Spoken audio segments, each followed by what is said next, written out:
Let's cap off this long-running project, shall we? My name is Tom, otherwise known as Titanium Legman, and welcome back to the channel. Unicorn Overlord. Hello everyone. As always, if you enjoy what I do, such as my coverage of Unicorn Overlord, the way I handle guides, news, gameplay commentary, etc., a like on this video and a subscription to the channel would be very much appreciated. Thank you so much.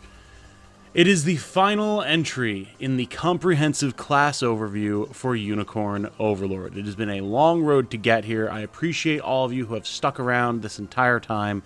There is a lot to cover with this game, and I can't believe that as far as classes are concerned, for the overview, we're nearly there. So today, what are we talking about? We have Bestrals, we have Angels, and then we have some miscellaneous classes like your Snow Ranger and your Dreadnought and your Dark Marquess and all that type of good stuff. So we'll get to all of that in time. We're going to try to move fairly quickly here, starting off with Werewolves. Let's quickly go over what we need to know about Bestrals, though. For this next set of classes, as Bestrals, they all get a lot of bonuses for fighting at night. In general, this is a more offense than defense-oriented bonus. You're looking at the Werefox, the Werewolf, and the Werelion for offense. Your tank/support in Werebear and Wereowl both do their job perfectly fine day or night. They do get some bonuses, of course, but still. They don't mind it, but they aren't as hungry for it as the scrappier classes are. Keep that in mind. Figured I'd put it out there now instead of repeating it every time for each class. So, Werewolves. Werewolves are an interesting class. Their best role is as squishy unit destroyers, because they've got solid damage, bonuses if the enemy gets weaker or fewer in number on the battlefield, and yeah, they are fragile, and they struggle against more heavily armored enemies sometimes, although I have found that my Werewolf still shreds Feathershields, which is nice. But with big damage that gets bigger, and the ability to do AoE as well, groups of squishies like clerics, healers, or even dangerous targets like Vikings can fold more quickly than you might expect. They are widely considered by the community to be the worst unit in the game, or I should say the worst class in the game. I don't really agree with that sentiment. I mean, honestly, you give Werewolves a shot, especially at night where they can flank the enemy and get at their squishies with alarming ease. They're pretty solid. Stuff like Wild Fang to attack rows of enemies, I love. Finishing Stab, getting extra damage if you actually defeat the target, and then you can do more damage later on in the fight. That's a ton of fun. Decimate, dealing more damage if enemies are fewer in number. There's a lot of good stuff going on. And that's to say nothing of Bestial Howl that grants allies in the user's row plus 15% physical attack. Like, I don't know, man. I think Werewolves are pretty damn solid. They deserve a bit more credit than people give them credit for, and I think you should try them out. They're a good time. Moving on to Werefoxes. These are definitely the most technical of the Bestral classes. The Werefox is more of an evade and disable specialist compared to the more raw damage focus of the Werewolf, but they can also deal damage, don't get me wrong. They have things like blinds and poisons, they can seal passive abilities, they can deal bonus damage to enemies that are debuffed, which an attack that ignores defense is unguardable. Like, they have nice stuff going on here. Pursuits, all that type of good stuff. As spear units, they can pierce enemy columns as well, deal bonus damage to cavalry. Like, there's a lot of nice stuff going on here. The natural evasion that they get, you can see they have A rank accuracy, S rank evasion, crit rate, and initiative means that they are extremely hard to hit, and of course they are a scout class, so that makes sense. Even before they get the nighttime bonuses that they get, like, they're really, really hard to hit without True Strike. Of course, like Werewolves and other scouts in general, Werefoxes are very, very fragile, but they're just as good at flanking, actually possibly even more when you consider their Valor skill jump that allows them to just immediately jump to an allied or enemy unit, which is awesome. And they can deal with the tanks that Werewolves can't due to their venom, thrust, poisoning attacks, blinds, etc. Again, I love Werefoxes. I think they're a ton of fun. I have had some truly alarming situations where I thought a unit was just going to fold, and then Incarnate here, my Werefox, just dodge tanked through a distressing amount of enemy attacks, so don't count Werefoxes out. I think they're a super, super fun class, very cool, and I do tend to like them more than Rogues because they just feel like they have more going on. Just like the Pursuits and the Weakness Hunter alone make them my scout of choice for a frontline, potentially backline, poisony, blindy type of class. Now, Werebears. Any of you who are familiar with my campaign are familiar with Antonio, the absolute unit himself. Werebears are the designated tank of the Bestral bunch. They're a very interesting mix as well, because they kind of, while they are a tank, they're more of a balance between something like a Legionnaire and a Berserker, with an equal mix of offense and defense.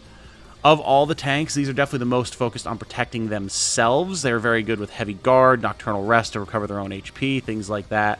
Not something that you're looking at protecting your allies as much, but I mean, you can maybe throw a shield on that's going to allow you to do that. Nothing wrong with being a solo tank, though. Sometimes you just got to be the one guy who stands in the front and takes all the hits, and everyone else has to kind of look out for themselves beyond that. You're already getting hit, right? And of course, the benefit of not having a kit that's focused on defending your allies is that you can actually have a lot more offensive capability.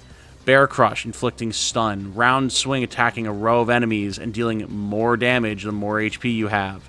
Earthshaker attacking all enemies, unguardable, ranged, get more damage the less HP you have, so finish off with Earthshaker and just deal a ton of damage to the enemy. I really, really like the kit that Werebear has going on. You know, having strong AoE attacks, potentially hit multiple times, actually viable to stack some damage buffs on them, then you let them take the hits, come out swinging with their attacks, clap back for a surprising amount of damage. Like, Werebears can clean up. It's really nice.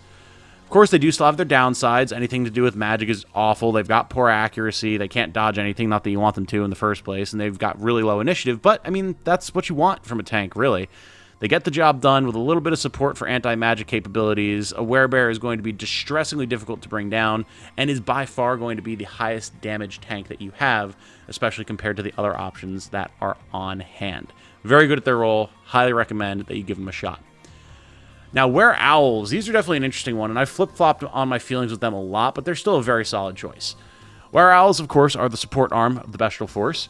As a flying healer and support unit, they have a lot of hats they can wear, and that versatility is very appreciated. I mean, look at this. They can fly, they're a caster, they are also Bestral, so they can navigate terrain, they get bonus speed at night, they get the extra dodge rate versus grounded melee. They get just better stats in general at night as well. They have healing assist. Like, there's a ton of stuff that a Wereowl can do for you. And having that level of versatility, as you guys should know by now, is very important to me when you have them in a squad. So, I do really appreciate what they bring to the table here. Their main focus lies primarily in anti-magic and anti-debuff with some health regen as well. It kind of allows them to compete with Sainted Knights a little bit.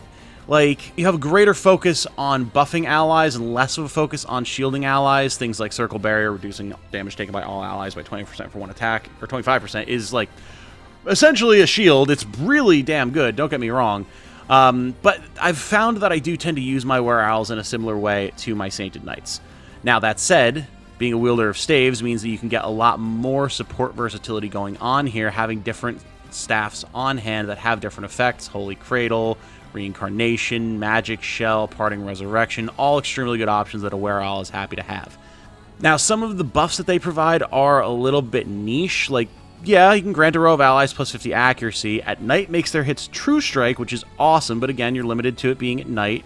Aurora Veil, giving health regen, extra magic defense, can be quite good if you have a frontline tanky oriented team that gets folded by magic. Not bad. And then being able to give extra passive points or move buffs from a single enemy. Like, there's certainly good options here, but they are a little bit more niche. They are not going to be an outright healer compared to something like, say, a cleric, unless you give them a staff that will let them do that job, which you can do. Of course, as a flying Bestral, they can be great squad leaders when night falls and they start just zooming across all terrain. Ultimately, Wereowls are one of the better defense-oriented healers in the game, but you do have to keep in mind that some of their buffs can be pretty niche, so watch out for that.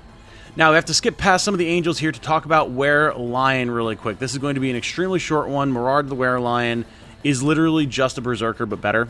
It is a little bit disappointing, honestly, that he doesn't have more going on here, but he has literally the exact same skills as a Berserker. The only difference is that he's a Bestral, so he gets increased stats at night, and he moves faster at night, which means he is just a strictly better Berserker. Don't get me wrong. Like, if you like Berserkers, you're going to like Werelion, and I highly recommend that you use him, because Mirard can be really nasty, especially at nighttime. That's really all there is to say about that. So, yeah, we're going to move on. Speaking of moving on, we're going to talk about Yunifi next, since she does come with the Bestral units, so I figured it only makes sense to slot her in here. Snow Ranger is arguably the most powerful class in the game. She's an archer. It is, again, the unique class of Yunifi. Has excellent single end area damage output. Mystic Arrow deals additional magic attack of 100 potency to armored targets. All right, so you're an armored killer. But wait, Sonic Shaft, attack a single enemy, deals 100% of target's initiative and additional damage. Okay, so you're a speedy target killer. But oh wait, Glacial Rain. Attack all enemies. 3 hits, 60 physical potency, ranged charge, inflicts freeze on everything. Okay, so we are an AoE damage dealer and debuffer / control unit. Eagle Eye, guaranteed true strike. Okay, so we can snipe scouts. Triple counter, attacks after an enemy attacks with an active skill. Counterattack 3 enemies. So we're an enemy phase counter unit. But wait, activates after an ally attack. Snow White Strike, follow-up attack a single enemy, inflicts freeze, plus 100 potency versus frozen targets. So we're a freeze synergy follow-up unit. Can you see how this gets a little bit ridiculous? This is one of those classes that you're happy to have in literally any squad. Like, Yunifi's just phenomenal. She can fulfill so many different roles. Her stats are insane. She's got phenomenal evasion. Like, she's not even a scout. She's just an infantry archer, but she's got evasion that rivals most scouts. You can literally just slap her on the front line and laugh as she never gets hit by anything. She's got an S and crit. Like, it's just... someone was, like, cracked out of their mind when they made Yunifi. It's insane. I highly recommend that you use this class if you have not already been. I cannot wait to use more of her during my challenge mode run where I'm using all of the unique characters. And then if you didn't need anything else, you have these awesome Valor skills. Extra Assist. Increases assist damage by 50% and negates stamina consumption for all allied units within range for 1 battle.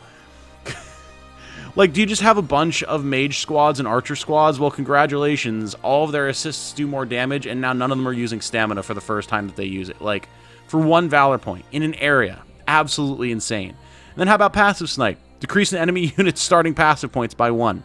It's 3 Valor, but, like, the entire enemy unit loses a passive point. You know how much of a tempo change that is?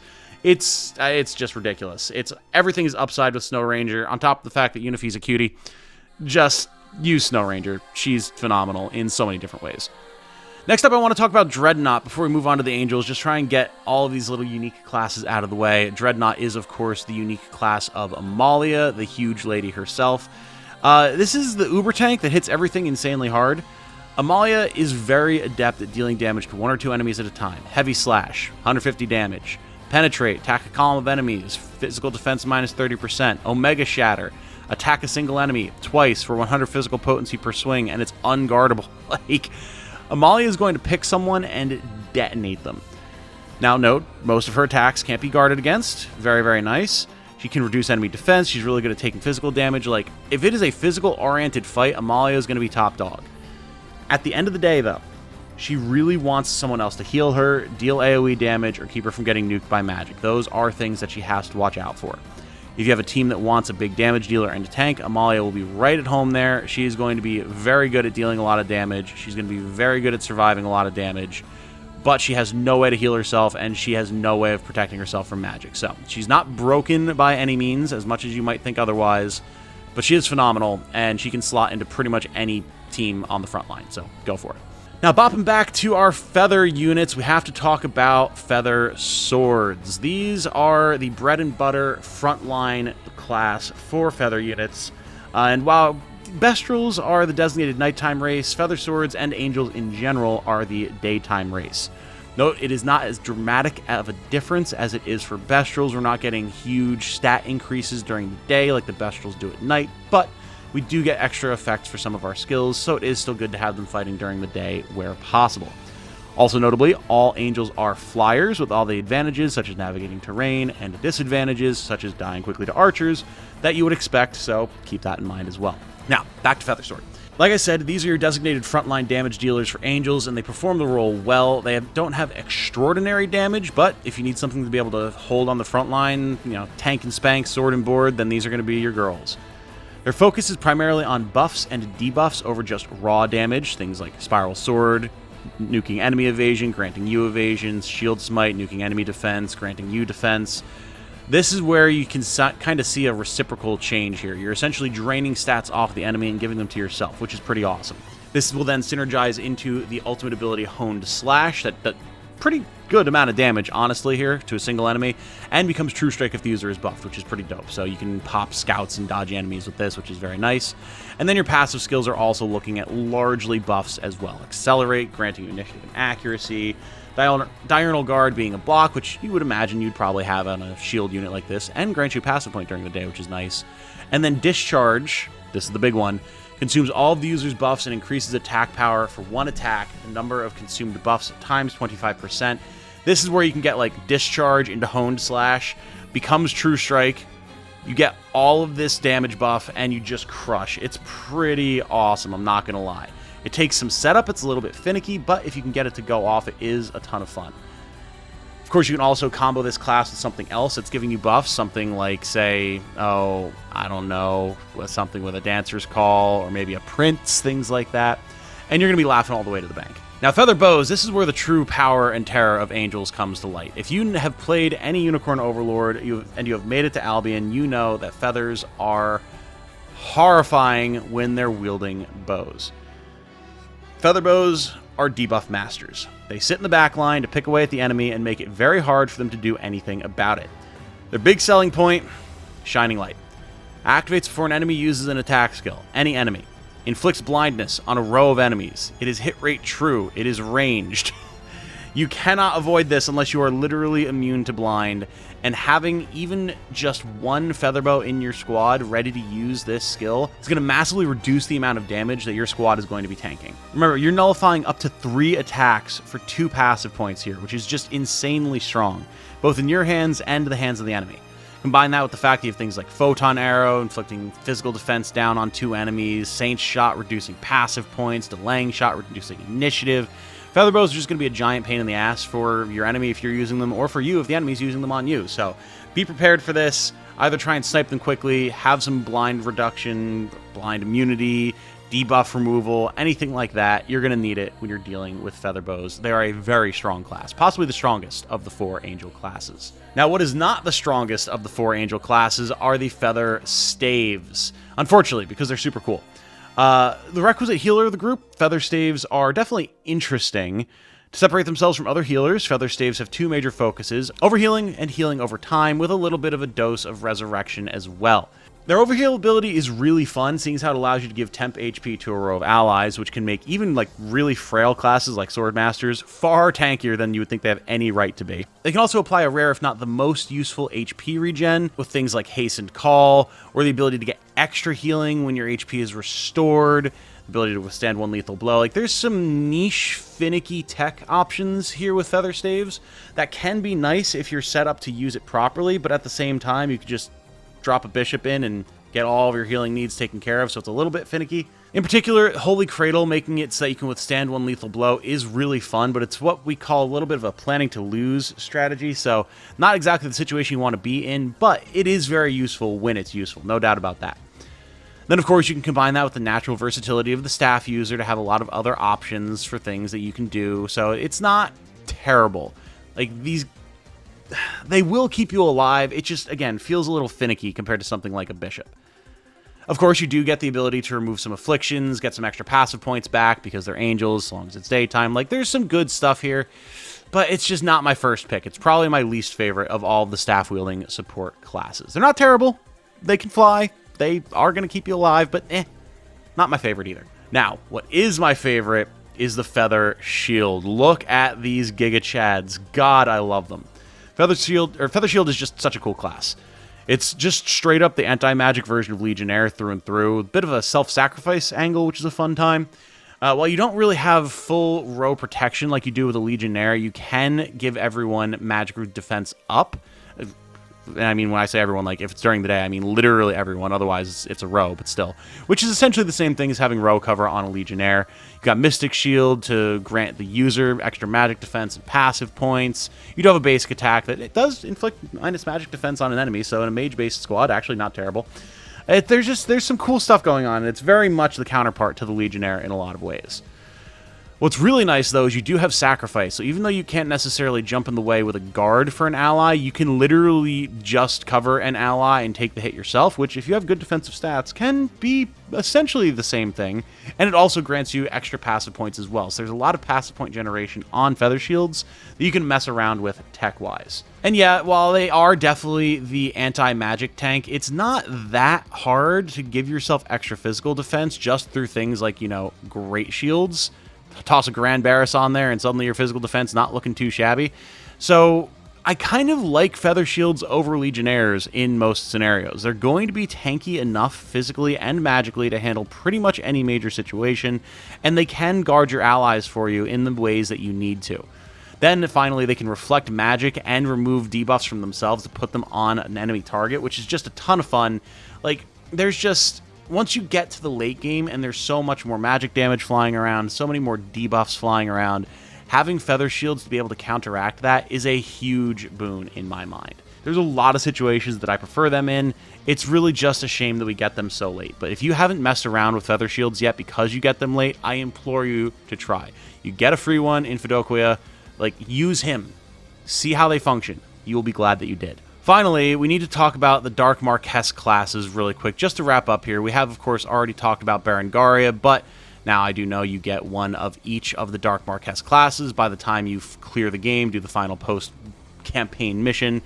And, I mean, really the main thing to point out is that they're all phenomenal. Like, every single Dark Marquess class is an absolute unit, and you're going to be more than happy to have them in any squad that you put them in. Some are better than others. Like, I would argue that Berengaria and Alcina are probably the best. Berengaria, as we know, with all of her debuff synergies and tankiness, ability to get passive points back, drain health from enemies, all that type of good stuff. Like, she's insane. But, I mean, Nigel, having all this burn synergy, extra stun stuff, reducing enemy defense, there's a ton of different comps that you'd be happy to have him in.